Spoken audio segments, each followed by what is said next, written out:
Captain Daehan Kim stood on the bridge of his ship, the Resolve, watching the stars streak past in the darkness of space. He had been a soldier for 20 years, serving Earth and fighting battles across the galaxy. But today something felt different. Today he felt tired in a way that had nothing to do with his body. The distress signal had come from a Krell colony 3 days ago. Pirates were attacking and the colonists needed help. Daehan had responded immediately because that was what humans did. They helped people in trouble. His crew fought bravely, drove away the pirates, and saved thousands of Krell lives.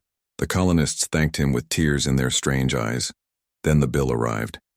High Executor Varthis himself appeared on the screen in Daehan's quarters.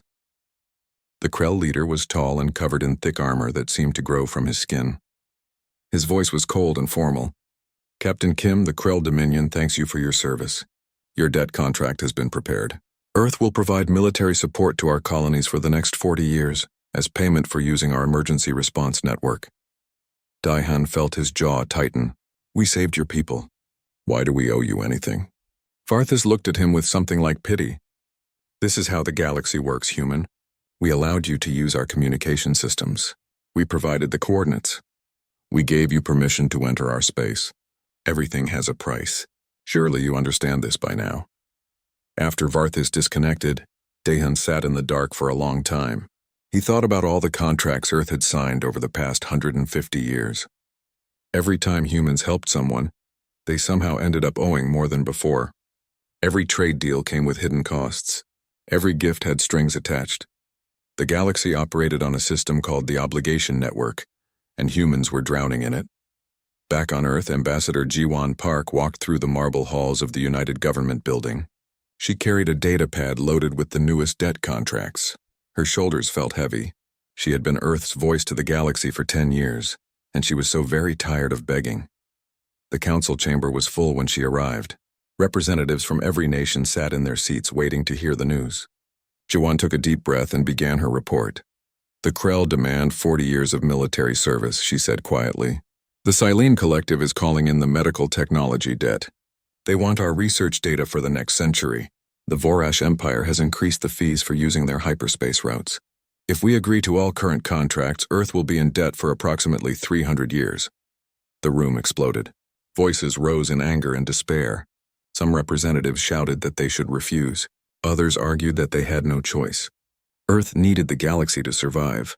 They needed alien medicine, alien technology, alien trade routes.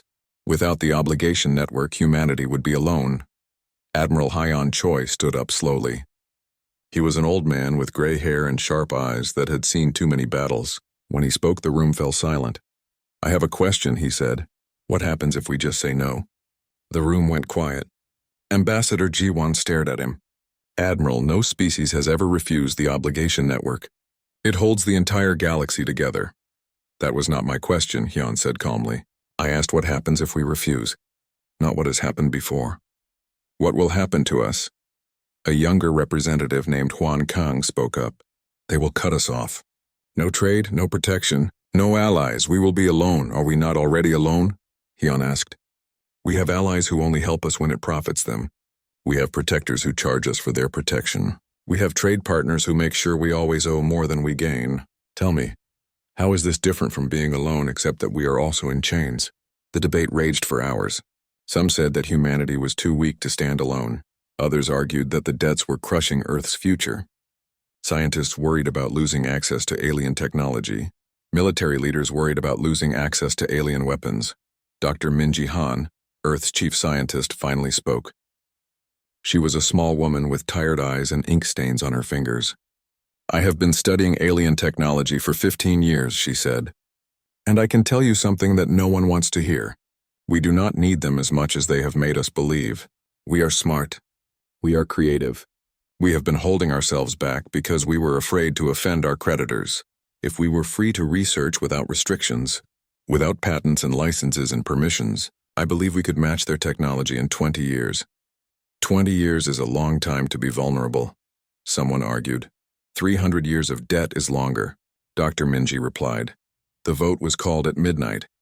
It was close, very close, but when the numbers appeared on the screen, the decision was made. Earth would refuse all debts. Earth would withdraw from the obligation network. Earth would stand alone. Ambassador Ji-Wan was chosen to deliver the message. She stood in the transmission room, facing the camera that would broadcast to every world in the galaxy. Her hand shook slightly as she read the prepared statement. To the Galactic Council and all member species, she began. Humanity has made a decision. We recognize no debts. We owe nothing. We will pay nothing. Every contract signed under the obligation network is hereby declared void. From this moment forward, Earth stands alone. We seek no enemies, but we will accept no masters. We will trade fairly with any who wish to trade with us, but we will not trade our freedom. This is not a negotiation. This is a statement of fact. Humanity is free. The message was sent across all channels. Within minutes, responses started flooding in. Shock, anger, disbelief, threats. The Galactic Council called 17 emergency sessions in one day. Every major species sent ambassadors demanding that Earth reconsider. But the message had been sent. The decision had been made. On the Resolve, Captain Daehan Kim watched the chaos unfold across the communication networks. His second officer approached him nervously. "Captain, what have we done?" Daehan smiled for the first time in months. It was not a happy smile, but it was real. "We have made a choice, Lieutenant. For the first time in 150 years, we have actually made a choice. What if we cannot survive alone? Then we will die free," Daehan said simply. "But I think we will surprise them. I think we will surprise ourselves." Across the galaxy, in 1,000 different worlds, people watched the human broadcast. Some laughed at human foolishness. Some prepared for war. Some began to wonder if they, too, could be free. And in the dark spaces between the stars, something ancient stirred. The galaxy was about to change in ways no one could predict. The age of obligation was ending. The age of choice was beginning, and it would be written in fire and blood in the stubborn refusal of one small species to bow to anyone. The galaxy moved quickly to punish Earth. Within a week, every trade route was closed to human ships. Within 2 weeks, every embassy was ordered to leave alien worlds. Within a month, Earth's colonies found themselves cut off from supplies and support. The Galactic Council expected humanity to break within 3 months. They expected desperate messages begging for mercy. They expected Earth to crawl back and accept even harsher terms than before. They were wrong. Dr. Minji Han had not been lying when she said humans could survive alone. For years, she had been quietly preparing for this possibility. Deep in Earth's research facilities, teams of scientists had been studying alien technology and finding ways to build their own versions, not copies. Something different. Something human. The laboratories worked day and night. Minji walked between the stations, checking progress and offering encouragement. Her team was exhausted but determined. They knew that Earth's future depended on them. The Krell faster-than-light drive uses quantum tunneling, one researcher explained. But we have been working on something else. Space folding. It is slower, but it does not require their expensive fuel crystals. We can build it with materials we have. The Silene medical technology is good, another scientist said, but it is built for their biology. We have been developing nanomedicine that works with human cells. It is not perfect yet, but it is ours. Minji smiled tiredly. Perfect is not the goal. Independent is the goal. Keep working. At the edge of the solar system, Commander Junho Lee oversaw the construction of defensive platforms. He was a soldier, like Captain Daehan, but his specialty was defense rather than exploration. His job was to make sure that if the galaxy decided to enforce their will with weapons, Earth would be ready. We cannot match their fleets in numbers, he told his engineering teams, so we match them in creativity. Every asteroid becomes a potential weapon. Every satellite has multiple purposes. We make the cost of attacking Earth too high to be worth it. The defensive grid grew slowly but steadily. Junho did not sleep much. He knew that any day the attacks might begin. He had to be ready. The first test came sooner than expected. A Krell battle group appeared at the edge of human space. 12 massive warships, each one large enough to destroy a city. They broadcasted a message on all frequencies. Humans, your rebellion ends now. Resume your obligations or we will remind you of the consequences of defying the galaxy. Admiral Hyan Choi received the message on Earth's command station. He was old, but his mind was still sharp. He studied the Krell formation and recognized it immediately. It was a show of force meant to intimidate. They expected Earth to surrender without a fight. Hyan opened a channel to Commander Junho. Are we ready? As ready as we will ever be, Junho replied. Then let us teach them what humans do when someone threatens their home. The human fleet that met the Krell was much smaller. Only 5 ships compared to their 12. The Krell commander laughed when he saw them. Is this Earth's mighty defense? 5 ships? This is insulting. Captain Daehan Kim commanded the lead ship, the Resolve. He had volunteered for this mission because he wanted to be the first to show the galaxy what free humans could do. His voice was calm when he responded to the Krell. This is your final warning. Turn back. We do not wish to fight, but we will not resume our debts. Your choice is simple. Leave in peace or learn why humans do not make good slaves. The Krell commander gave the order to attack. His 12 ships moved forward in perfect formation, weapons charging, shields at maximum. They expected the human ships to run or surrender. They expected an easy victory. The Battle of Sol's Edge lasted 17 minutes. It became the most studied military engagement in galactic history. The human ships did not fight like the Krell expected. They did not match formation against formation or trade fire in the traditional way. Instead, they moved in patterns that seemed random but were carefully calculated. They used the gravity of planets and asteroids to slingshot themselves into unexpected positions. They fired weapons from angles that should have been impossible. Lieutenant Sora Nam piloted a fighter that seemed to dance through space. She led a squadron of 12 small ships against the Krell flagship. The Krell point defense systems tried to target them, but the humans moved too unpredictably. Sora's voice was cheerful on the squadron channel. Remember, we do not owe them a fair fight. We owe them nothing at all. Use that. Her fighters struck the flagship's engines with precision missiles. Not enough to destroy it, but enough to cripple it. The massive ship began to drift, unable to maneuver. Captain Daehan used that moment to press the attack. The Resolve fired everything it had at the Krell command ship. The shields held, but barely. The Krell commander, for the first time, felt something he had not felt in decades. Fear. They fight like demons, he reported to his second officer. This was supposed to be a simple intimidation mission. We are losing. The battle ended when Commander Junho activated the defensive platforms hidden in the asteroid belt. Hundreds of weapons suddenly came online, surrounding the Krell fleet. The Krell realized too late that they had flown into a trap. They were outnumbered and outmaneuvered. Admiral Hyun's voice came over the open channel. Krell Commander, you have a choice. Withdraw now with your ships damaged but intact, or continue fighting and we will destroy you. We do not want to kill you, but we will if you force us. The Krell fleet retreated. Every ship in the galaxy with long-range sensors watched them run. The news spread like fire. Humanity had fought the Krell Dominion and won, not through superior numbers or technology, but through tactics and determination. On Earth, people celebrated in the streets. They had proven that they could defend themselves. But in the government buildings, the leaders knew this was just the beginning. Ambassador Jiwan received secret messages from 3 different species in the following week. They did not come through official channels. They came through hidden networks and coded transmissions. The messages all said similar things. Tell us how you did it. Tell us how to be free.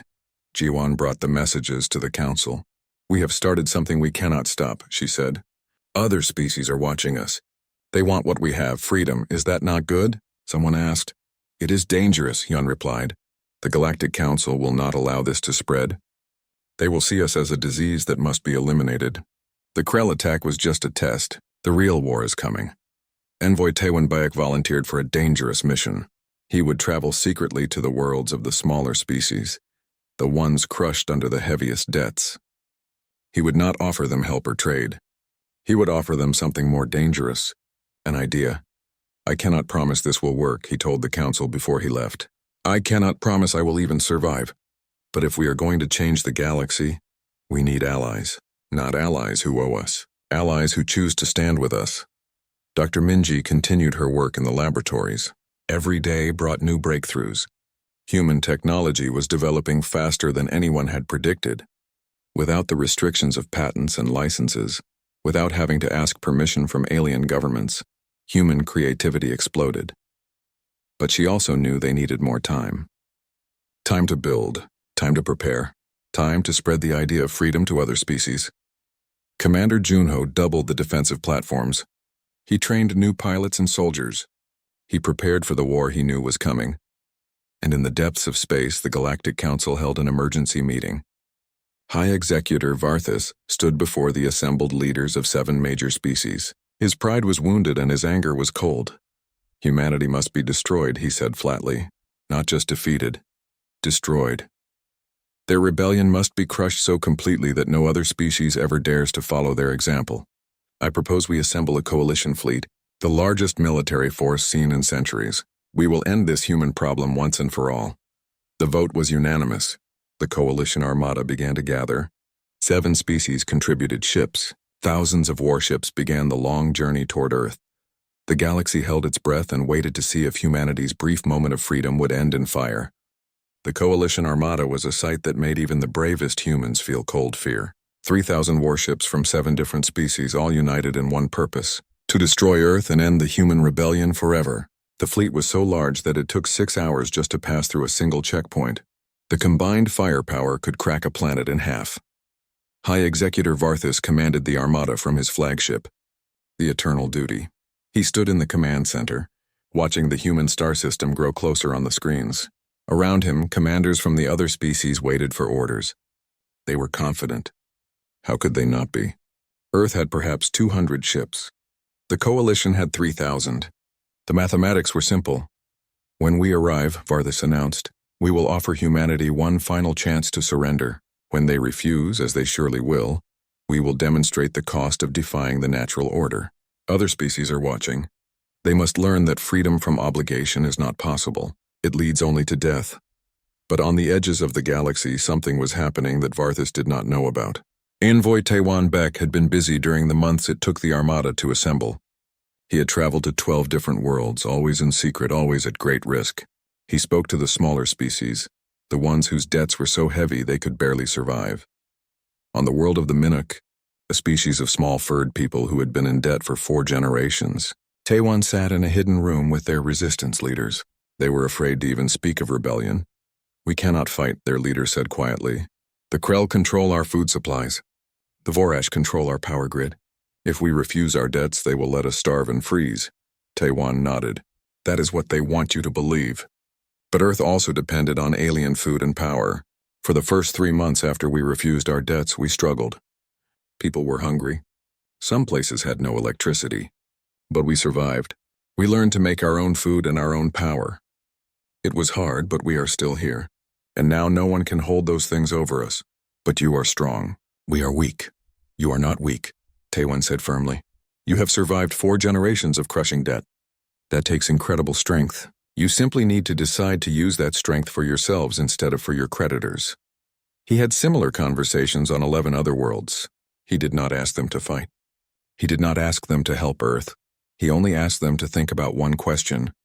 If humans could be free, why not them? The seeds he planted began to grow. On 4 different worlds, resistance movements started to organize. They watched the news of the coalition armada heading toward Earth. They knew that if humanity fell, the idea of freedom would die with them. But if humanity somehow survived, it would prove that freedom was possible. Back in human space, Admiral Hyeon Choi stood in Earth's command center, studying the tactical display. The coalition armada would arrive in 3 days. His fleet was ready, but he was not foolish. He knew the odds. Earth could hurt the coalition badly, but could they actually win? He was not certain. Captain Daehan Kim prepared his ship for what might be the last battle. He walked through the Resolve, speaking to his crew. They were afraid, but they were also determined. None of them wanted to go back to being debtors. They would rather die free than live in chains.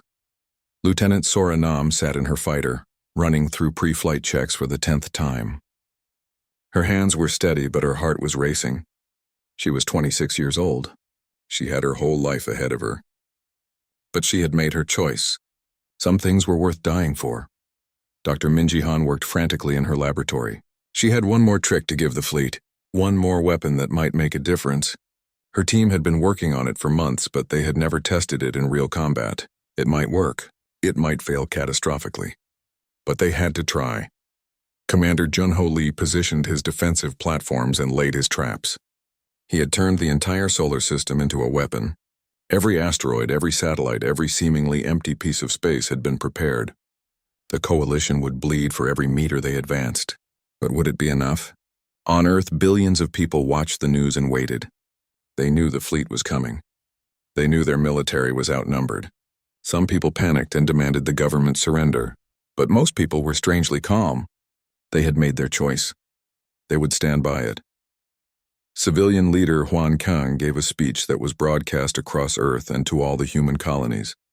He was not a soldier or a scientist. He was just an ordinary man who had been elected to speak for the people. His words were simple. In 3 days, a massive fleet will arrive here to destroy us. They will arrive because we refuse to be slaves. They will arrive because we dared to say that we owe them nothing. They will arrive because our freedom threatens their entire system of control. I will not lie to you. We may lose this battle. Many of us will die. But I want you to know something. Even if we fall, we have already won something precious. We have lived as free people. Our children have seen what it means to stand up to bullies, and other species across the galaxy have seen that it is possible to say no. That is worth fighting for. That is worth dying for. The Coalition Armada arrived on schedule. 3,000 ships emerged from faster-than-light travel at the edge of human space. They formed into perfect attack formations, their weapons charged, their shields powered up. It was the most powerful military force assembled in 400 years. High Executor Varthus sent his message to Earth. Humanity, your rebellion ends today. Surrender immediately and we will be merciful. Your debts will be increased, but your species will survive. Refuse and we will eliminate you completely. You have 1 hour to decide. Admiral Hyun Choi did not need an hour. He responded immediately. We refuse. Earth owes nothing. Earth bows to no one. If you want to destroy us, you will have to come and do it. But know this. We will make you pay for every human life you take. We will make this so costly that you will regret ever trying to enslave us. Come if you dare. The Coalition fleet began to advance. The war for humanity's freedom had begun. The first wave of Coalition ships entered the asteroid belt. Commander Junho had been waiting for this. He triggered his traps.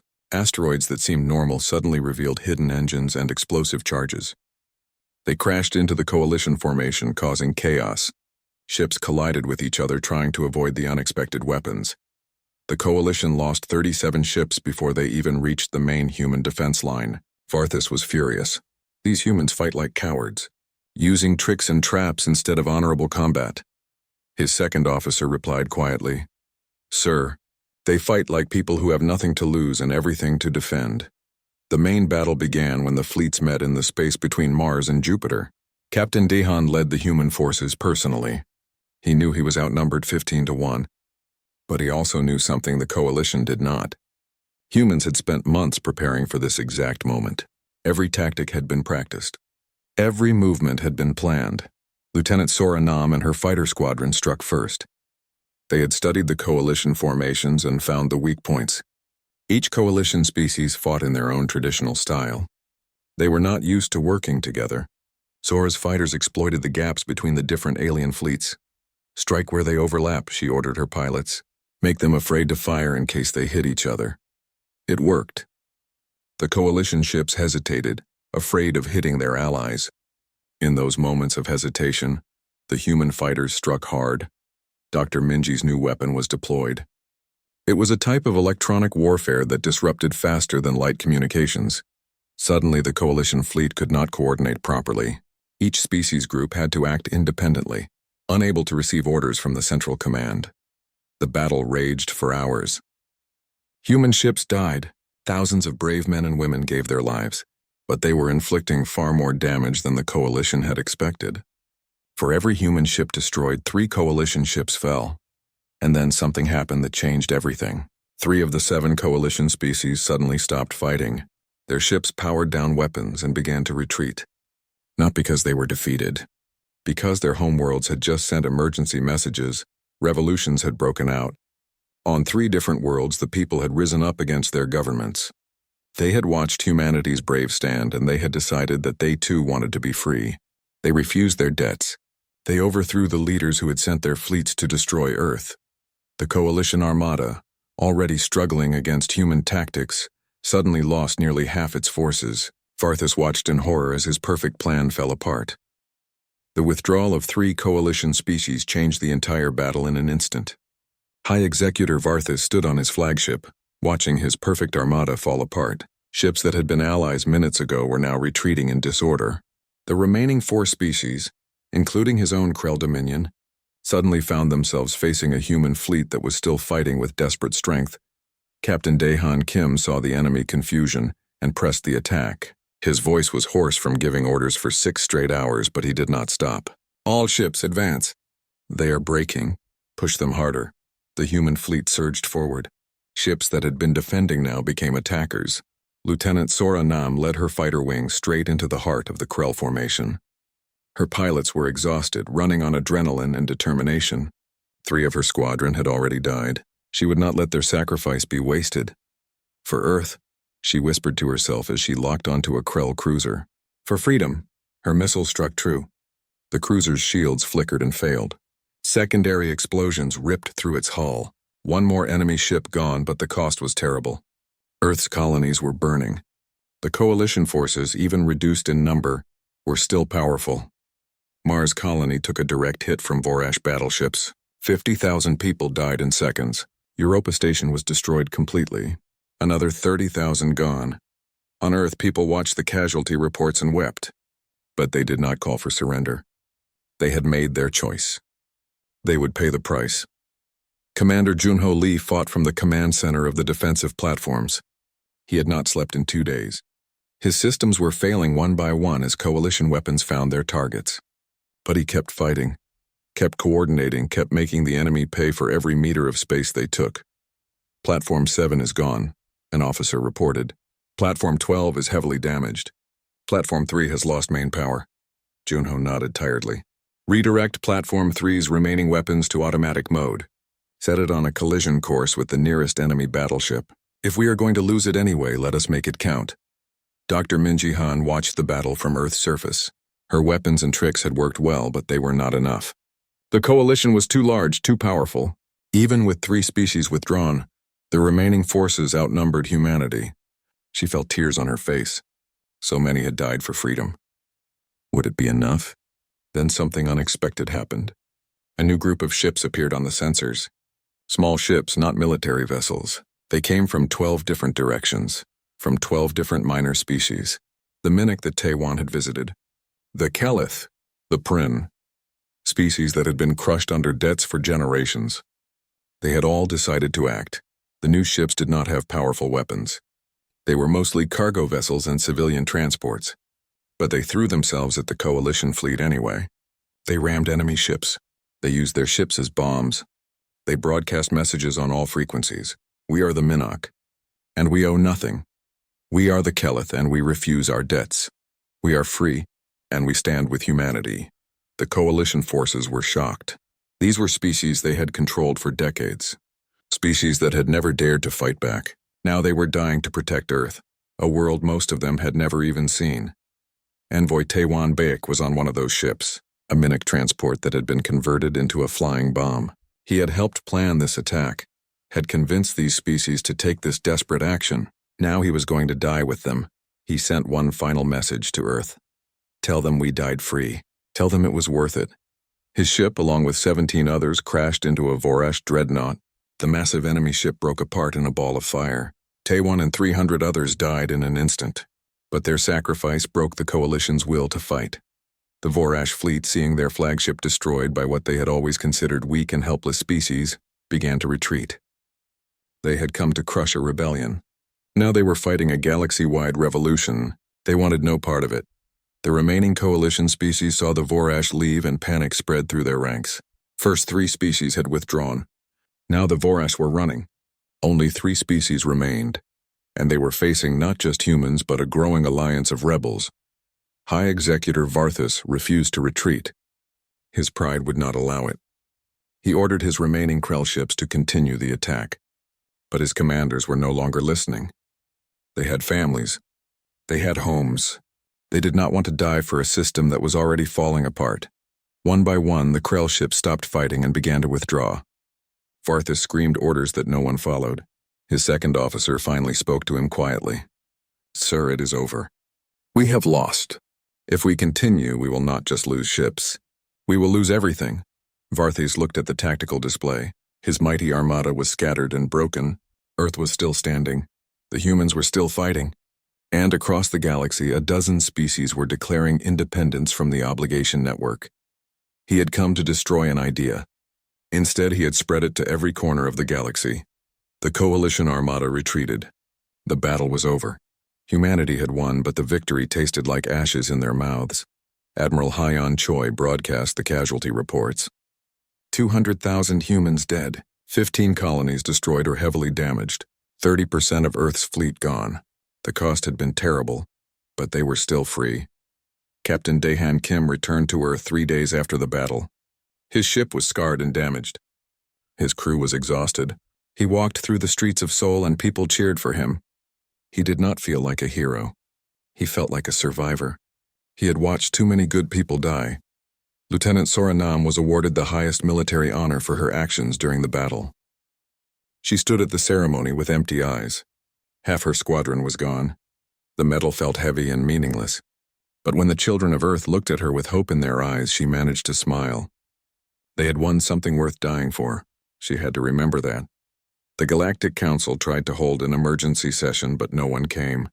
3 species were in civil war, their populations overthrowing the old governments. 4 species had withdrawn from the Council completely. The Krell Dominion was facing rebellion on 6 colony worlds. The entire structure of galactic government was collapsing. Ambassador Ji-Won Park received a message from High Executor Varthus. It was not a threat. It was a plea. "You have destroyed everything," he said. His voice was broken and tired. The obligation network kept the galaxy stable for 3,000 years. You tore it down in less than 1 year. What comes next will be chaos, Ji-Won responded carefully. What comes next is freedom. Yes, there will be chaos. Yes, there will be challenges. But there will also be hope. Species will learn to stand on their own. They will learn to cooperate without being forced. They will learn to help each other because it is right, not because they are obligated. That is worth any cost. You are fools, Varthus said quietly. You do not understand what you have done. Perhaps, Ji-Won agreed. But we are free fools. That is enough for us. A new assembly was called. Not the Galactic Council, but something different. Representatives from 18 species gathered on a neutral station. Species that had declared independence from the obligation network. Species that wanted to build something new. Civilian leader Huan Kang spoke on behalf of humanity. He stood before the assembled representatives and spoke simply. We did not want war. We only wanted freedom. Now that we have it, we must decide what kind of galaxy we want to build. I propose we build one based on cooperation, not obligation. One where species help each other because they choose to, not because they must. One where debts are real agreements between equals, not chains used to control the weak. The assembly debated for weeks. They wrote a new charter, the Free Galactic Alliance. No member owed debts to any other. No member could be forced to do anything. But members agreed to help each other in times of need, to trade fairly, and to defend each other from those who would try to reimpose the old system. It was not perfect. It was messy and complicated and inefficient. But it was free. Dr. Minji Han led the effort to share human technology with the new alliance members. Not to create dependencies, but to help them become truly independent. We will teach you how to build what you need, she told them. We will not give you things that make you rely on us. That would just create new chains. Commander Jun-Ho Lee began training soldiers from other species, teaching them how to defend their own worlds, how to fight for their freedom. Earth slowly began to rebuild. The scars of war would take decades to heal. But people worked with hope in their hearts. They had proven something important. They had proven that a small species could stand against the entire galaxy and win, not through superior power, but through courage and determination, and the simple refusal to accept slavery. But in the darkest parts of space, something was watching, something that had been sleeping for a very long time. 20 years passed after the war. Earth rebuilt. The colonies grew stronger. The Free Galactic Alliance included 42 species now, all working together not because they owed each other, but because they chose to. It was messy and chaotic and sometimes frustrating, but it was theirs. Secretary General Borum Yoon led Earth's civilian government. She had been a young soldier during the war, watching her friends die for freedom. Now she was older and trying to help build the peace they had fought for. It was harder than anyone had expected. Some species had thrived after gaining independence. The Minnock, who had been crushed under debt for 4 generations, were now building their own ships and exploring their own star system. The Keleth had developed new farming techniques and were feeding their people for the first time in living memory. Success stories like these made Borum smile, but other species struggled. The Prin had gained freedom but did not know what to do with it. They had been told what to do for so long that making their own decisions felt impossible. Their economy collapsed. People starved. They sent desperate messages to Earth begging for help. Borum faced a difficult choice. If Earth provided too much help, the Prin would become dependent on humans instead of on their old masters. New chains would replace old ones, but if Earth did nothing, millions would suffer. She consulted with Dr. Minji Han, who was now old and gray but still brilliant. "We cannot just give them food and supplies," Minji said firmly. "That creates the same problems as the obligation network. We must teach them to solve their own problems." So Earth sent teachers instead of supplies, engineers who showed the Prin how to repair their infrastructure, farmers who taught them better growing techniques, economists who helped them build a new system. It was slow and frustrating, and many Prin died before things got better. But eventually they learned. They became truly independent. Not everyone appreciated Earth's approach. Some species wanted Earth to be their new protector, to take care of them the way the Galactic Council had done. They did not understand that protection, which came with obligation, was just another form of slavery. Captain Daehan Kim, now an admiral like Hyon before him, dealt with the security challenges. Pirates and warlords had emerged in the chaos after the obligation network collapsed. Some of them were from species that had thrived under the old system and wanted it back. They raided colonies and attacked trade ships. Daehan led a mixed fleet of humans and allied species to hunt down the pirates. But he insisted that each species defend their own space primarily. "We will help you fight," he told the Alliance members, "but we will not fight for you. You must learn to protect yourselves." It was a hard lesson. Some colonies fell to pirates before their defenders learned how to fight properly. Daehan hated watching people die when Earth could have saved them easily. But he knew that doing everything for them would make them weak and dependent. Freedom required responsibility. Then the alerts started coming from deep space. Strange readings. Ships disappearing. Entire colonies going silent. At first, people thought it was just more pirates. But the pattern was wrong. Too organized. Too systematic. Too alien. Lieutenant Sora Nam, now Captain Nam, led a reconnaissance mission to investigate. She was 46 years old now, with gray streaks in her hair and old scars from the war. She took her ship to the edge of known space where the colonies had gone silent. What she found made her blood run cold. A fleet unlike anything she had ever seen. Ships that were not built by any known species. Technology that did not follow any familiar patterns. And they were coming toward Alliance space. She sent her report back to Earth and then tried to retreat. Her ship was destroyed before it could jump to faster than light speed. Captain Soranam died instantly. But her final transmission reached Earth. A warning about something ancient and terrible that was coming from the dark spaces between galaxies. The Free Galactic Alliance called an emergency session. Representatives from 42 species gathered to hear the news. The data from Sora's last transmission was displayed for everyone to see. The ships, the technology, the trajectory, all of it pointed to one conclusion. Something from outside the galaxy was coming. And it was hostile. Secretary General Borum stood before the assembly. "We have confirmation from 3 other species who sent their own scouts. The fleet is massive, millions of ships. They will reach Alliance space in approximately 6 months. We do not know who they are or what they want. We only know they have destroyed everything in their path." Panic filled the chamber. Representatives shouted questions and accusations. Some blamed humanity for this. If Earth had not destroyed the obligation network, the galaxy would be united and strong. Now they were divided and weak. Borum let them shout until they were tired. Then she spoke again quietly. "Blame will not save us. The old system is gone. We cannot bring it back even if we wanted to. We must face this threat with what we have. A galaxy of free species. The question is simple. Will we face it together or will we face it alone?" An old voice spoke from the back of the chamber. High Executor Varthus had come out of retirement for this meeting. He looked ancient now, broken by the collapse of everything he had believed in, but his mind was still sharp. "I know what this is," he said quietly. Or rather, I know what the old records say it is. The architects, the species who created the obligation network 3,000 years ago, they did not create it to control the galaxy. They created it to save it. This threat, this force from outside, it came before. The architects built the obligation network to unite the galaxy against it. When the threat was defeated, the network remained. But the purpose was forgotten. Over time, it became a tool of control instead of unity. The chamber went silent. Everyone stared at the old Krell. "Are you saying," Borum asked slowly, "that the obligation network was originally a good thing?" "I am saying," Varthus replied, "that it had a purpose, and without it this threat will destroy us all. You wanted freedom. Now you will die free. I hope that comforts you." His words hung in the air like poison. Some representatives began to panic. Should they recreate the network? Should they accept new debts and obligations to create unity? Had freedom been a terrible mistake? Admiral Dehan Kim stood up. He was old now, in his 60s, but he still carried himself like a warrior. "The executor is right about one thing.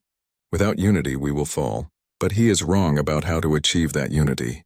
The obligation network forced species to work together through debts and fear. But there is another way. Free people can choose to work together because it is right." "Naive," Varthus said coldly. "Freedom makes people selfish. They will choose to save themselves instead of helping others." "Maybe some will," Dehan admitted. "But not all, not most. Humanity proved that 20 years ago. We could have stayed isolated and safe. Instead, we helped spark a revolution that spread across the galaxy. The minor species who died defending Earth, they did not owe us anything. They chose to fight because they believed in something larger than themselves. That is the power of free choice. It is stronger than any obligation." He turned to address the entire assembly. "This threat is real. This threat is terrible. If we face it divided, we will lose. But if we face it as free people who choose to stand together, we have a chance. I am asking you to make that choice, not because you owe Earth anything, not because you are forced to, but because it is the right thing to do." The chamber was silent for a long moment. Then a Minnock representative stood up. The small furred person spoke in a shaking voice. "My species was enslaved by debt for 4 generations. When humanity showed us we could be free, we thought we were saved. Now you are asking us to risk everything again, to fight a war that might destroy us. You are asking us to choose." "Yes," Dehan said simply. The Minnock representative looked at their delegation. They spoke quietly among themselves. Then the representative spoke again, voice stronger this time. "We choose to fight, not because we owe you, but because we refuse to live as slaves ever again. If this threat wants to make us slaves, we will resist. If we must die, we will die free." One by one, other representatives stood, 41 species. Not all of them at first. 7 chose to withdraw, to hide in their own space and hope the threat would pass them by. But 35 species, including all the ones who had been most crushed under the obligation network, chose to stand together. The coalition was smaller than the old Galactic Council. But it was built on choice, not obligation. On hope, not fear. Dr. Minji Han, now 80 years old and working from a wheelchair, led the scientific effort to understand the threat. Her team analyzed every piece of data from the destroyed colonies. They studied the technology shown in Captain Nam's final transmission. They worked with scientists from 36 species. What they discovered was both terrifying and oddly hopeful. The enemy fleet was vast and powerful, but it was also old, ancient beyond measure. The technology was advanced, but it had not improved in millennia. It was a machine that followed ancient programming, unable to adapt or change. "They are strong," Minji reported to the War Council. "But they are not creative. They do not innovate. They simply follow their programming to consume and conquer. We have an advantage they do not. We can learn. We can adapt. We can surprise them."